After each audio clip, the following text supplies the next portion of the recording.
Howdy folks. So what I was doing across that little 12 bar in A there, I was thinking of a really simple system to come up with a really cool solo that was kind of mixing major and minor together.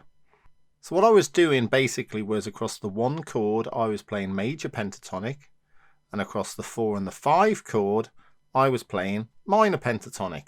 Across the 1 chord I was playing major pentatonic largely out of position 2, and across the 4 and the 5 chord I'm playing minor pentatonic largely out of position 1.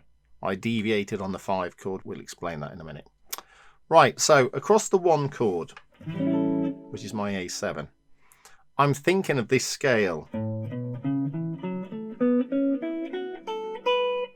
which is a major pentatonic scale in this case, right? And this is position 2. Now, some people call this position 1 of major. I prefer to call it position 2 because it's position 2 then in minor and major. It just makes more sense to me. So I'm thinking of this as position 2, but I'm using it over this chord. Okay, now you'll see that the notes in this chord, right, if I play the A major chord, are contained within the scale. These are the chord tones of the scale, if you like. That note, that note, that note. There's a major 3rd, 5, and the root. So I see this as the chord first, and then the scale layered over the top of the chord. This helps me to play the chord tones and target the chord tones in the scale, which is really important. So over the 1 chord at the start, I did this. Now, you should be thinking, that's B.B. King. Well done. It is B.B. King, right? He did this a lot.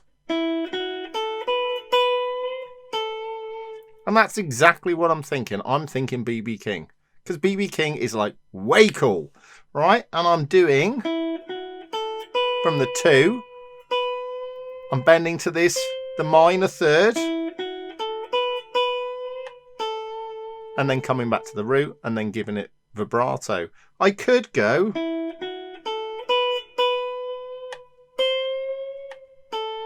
it's another thing he did a lot. So here I'm bending to the minor 3rd, major 3rd, and coming back to the root. So that's my line, my introductory line, if you like, into it.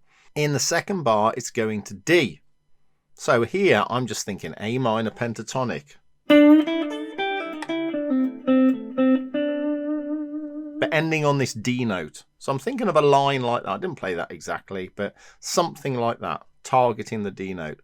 Then I'm going back to the A chord, right? I'm playing over the A chord for 2 bars, and I'm thinking A major pentatonic. Right? So I'm thinking position 2.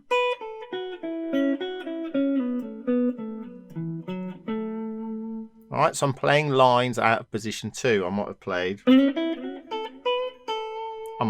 that, for example. Okay, so it's a line that is ending usually on the A note. I could land on the major 3rd, for example, or land on that A note.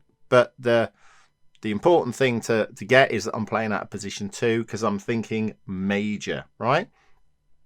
So it's then going to go to the 4 chord proper, if you like, on bars 5 and 6.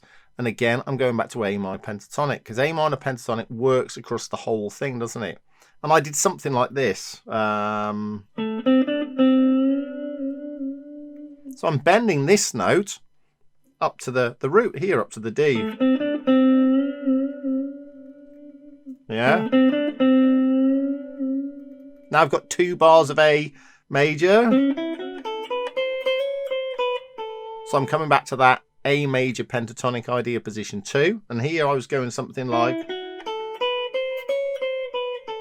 I'm walking up root 2, minor third, 3, minor third, 2, back.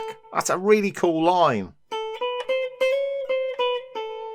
So I've got 2 bars of the A. Now it's come to the E. Now I could do A minor pentatonic over the E and target that E note there. But what I did was this. I went something like, again, B.B. King, right? Now this is going to the B.B. King box or the B.B. King triangle. So this is my reference note here, the A.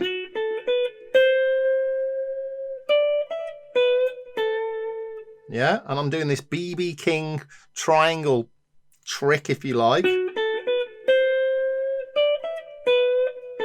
Which just sounds fantastic. It sounds so much like B.B. King because it is B.B. King. Bending this a semitone.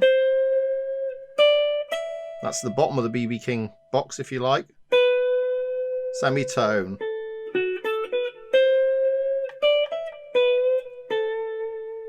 So that line's just so sweet. And then something else B.B. King did a lot. He went up to like the highest A you can find, which is there on the 17th fret, then just slid down. Now when it comes across to the last 2 bars, right? I was just, which would be the A and the E. I'm just thinking A minor pentatonic and something like.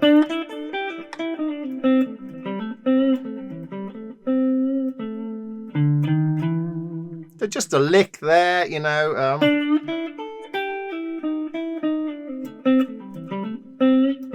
Something like that, you know. You just want to improvise there, and then following maybe.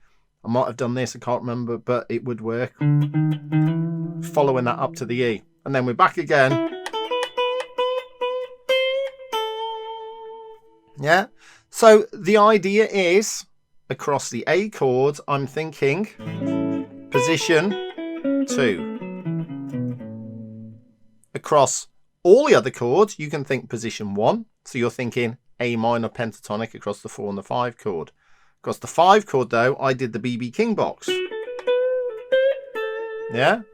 So that's a really good way of mapping out the 12-bar blues to mix your major and minor pentatonic together and to sound really cool, like B.B. Yeah.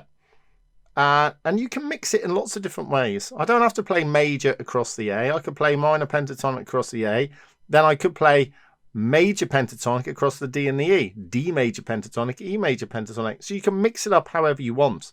But the basic rule is, across a major blues, you can play A minor pentatonic across the whole thing. Or, if you're going to play major pentatonic lines, you've got to play A major pentatonic, D major pentatonic, E major pentatonic. So you have to follow the chords in major. You don't have to follow them in minor. And that's why guys like playing minor pentatonic so much, because it's easy. It requires less thinking. But that's not you, right? You want to push things a little bit further. So play around with that major pentatonic thing, because it can be really cool. Please remember to like and subscribe. Hit that bell notification. Don't forget to check out the Patreon channel. Loads of great stuff on there. Really good value at only £2.50 a month. Getting a few more patrons now. So please check that out. The link is just below there.